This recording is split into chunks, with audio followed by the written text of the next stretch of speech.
যারা ক্ষমতায় যাবেন তারা দেশের মালিক নয়, হবেন চৌকিদার। দেশে আর কোনো জমিদারকে মেনে নেওয়া হবে না।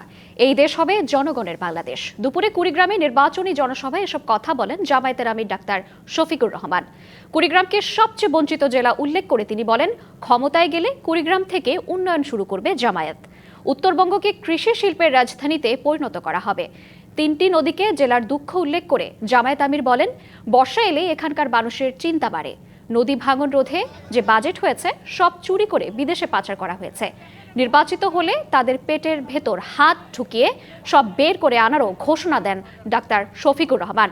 যে দেশে মায়ের নিরাপত্তা নেই সেই দেশ কারো হতে পারে না জানিয়ে তিনি বলেন, জাত ধর্ম দেখা হবে না, নারীর শতভাগ নিরাপত্তা নিশ্চিত করা হবে। তারপরে আপনাদের সন্তান হিসেবে আমাদের দায়িত্ব আপনাদেরকে শক্তি সাহস যোগানো।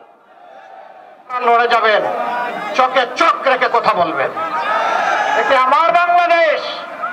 এই বাংলাদেশে আর কোনো জমিদার মেনে নেব না। এই বাংলাদেশ হবে ইনশাআল্লাহ জনগণের বাংলাদেশ। আমরা মাদেরকে কথা দিচ্ছি, আমাদের সব কিছুর বিনিময়ে আপনাদের শতভাগ নিরাপত্তা এবং মর্যাদা আমরা নিশ্চিত করব।